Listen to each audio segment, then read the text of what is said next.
सबसे पहले इस पावन भूमि को मैं प्रणाम करता हूँ। मंच पर उपस्थित पूरे भारत की ताकत, पूरे भारत की शक्ति हमारे मंच के ऊपर एकत्रित हुई है। एक एक संत, इसको करोड़ से गुणा करने पर यहाँ पर करोड़ों जनता, करोड़ों भक्तों का समूह हमारे मंच पर उपस्थित है। ये हमारे सौभाग्य की बात है। इतना बड़ा हम लोगों को एक मार्गदर्शन मिलेगा, ये हमने कभी सोचा भी नहीं था। मैं आप सबका अभिवादन करता हूँ। ये हमारी भूमि राम और कृष्ण की भूमि रही है, हमारे ऋषि महर्षियों की भूमि रही है, बड़े बड़े संत और आचार्यों की भूमि रही है। इसलिए इस भूमि को हम प्रणाम करके इस भूमि के ऊपर अब कैसे आतंकवाद फैलता जा रहा है, इस पर हम लोग चर्चा कर रहे हैं। ये समस्याएं बनने का कारण क्या है? कौन है जो सिर फिरा, जो हमारी बातों को मानता नहीं है, जो केवल एक जाति के पक्ष में खड़ा होकर जो केवल मुसलमानों को ही साथ देता है?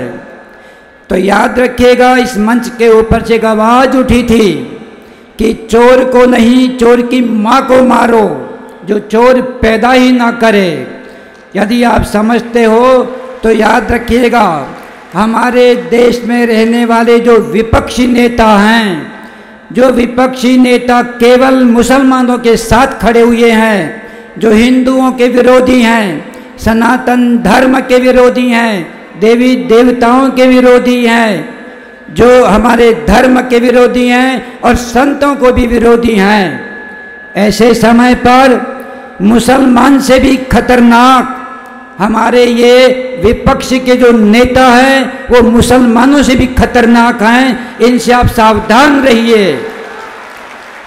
इनको कौन समाज देता है? याद रखिए, वेद का एक बहुत सुंदर मंत्र है, उत्तिष्ठध्वम जागृतध्वम अग्निध्वम इच्छति भारता।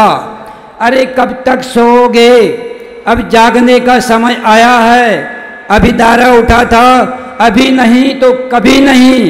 अब नारा लगाते हैं, अरे हम बटेंगे नहीं, हम कटेंगे नहीं, और बल्कि आगे बढ़कर कहेंगे, यदि सनातन वक्त बोर्ड की स्थापना हो गई तो हम बटेंगे तो नहीं, कटेंगे भी नहीं, किंतु इतनी ताकत आ जाएगी, हम काटेंगे। और जब हम काटेंगे तो याद रखिएगा, हमारी अहिंसा में इतनी ताकत होनी चाहिए कि सामने वाला आदमी हथियार नीचे रख दे। यदि हमारी अहिंसा की भाषा को नहीं समझता है तो याद रखिएगा, आपको भी अपने हाथ में तलवार उठानी पड़ेगी। मैं हमेशा एक बात कहता हूँ, ये समस्याएं उठी कैसे?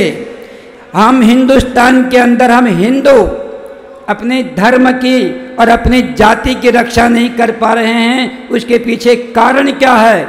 इसके पीछे जो कारण को आप समझेंगे तो मैं कहता हूँ इस कारण को हमेशा के लिए मिटा देंगे, और ये भारत केवल भारत नहीं, अखंड भारत बन सकता है। आपकी ताकत की ज़रूरत है।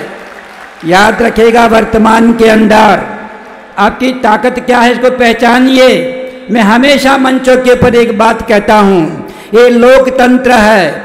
लोकतंत्र का अर्थ होता है कि आपकी ताकत कितनी बड़ी है। मैं देखता हूँ यमुना जी के अंदर आज भक्तों के भावनाओं की बाढ़ आ रही है। इतनी बड़ी बाढ़ क्या नहीं कर सकती है? अरे जब नदी में बाढ़ आती है तो बड़े बड़े पत्थरों को बहा के ले जाती है। ये तो छोटे मोटे मच्छर हैं, इनको बहा के ले जाने में क्या आपत्ति है?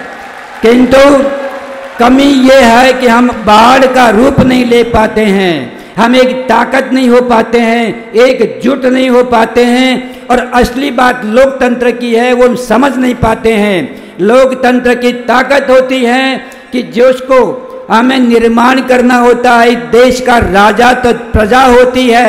ये हमारे मंत्री तंत्री हैं, ये हमारे ऊपर शासन नहीं कर सकते। किंतु आपकी ताकत जब बढ़ जाती है, आपकी ताकत कमज़ोर हो जाती है, तब यही लोग हमारा शोषण करते हैं। तो आइए हम आज सनातन वक्फ बोर्ड के ऊपर जो हमारे परम श्रद्धेय देवकी नंदन जी ने आज जो सैलाब हमको दिया है, हमें भावनाओं की बाढ़ दी है, एक ताकत हमको दिखाई है, ये हमारी सफलता का पहला सोपान है।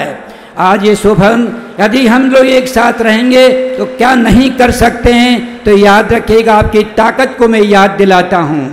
लोकतंत्र की ताकत आपके वोटों में होती है। यदि आपके वोट बिखर गए तो चिल्लाने से कुछ नहीं होगा, जयकार लगाने से कुछ नहीं होगा। आपको अपनी रक्षा करनी है तो रक्षा करने वाले जो सनातनी हैं, जो धर्म को मानते हैं, जो हिंदूवादी हैं, जो हमारे साथ चलने वाले हैं, जो भारत को अखंड भारत बनाने वाली ताकतें हैं, इनको अपने वोट का उपयोग करिए। यदि आपने अपने वोटों का उपयोग नहीं किया तो याद रखिएगा, ऐसे ही गिड़गिड़ाते रहेंगे और ऐसे ही कमजोर रहेंगे।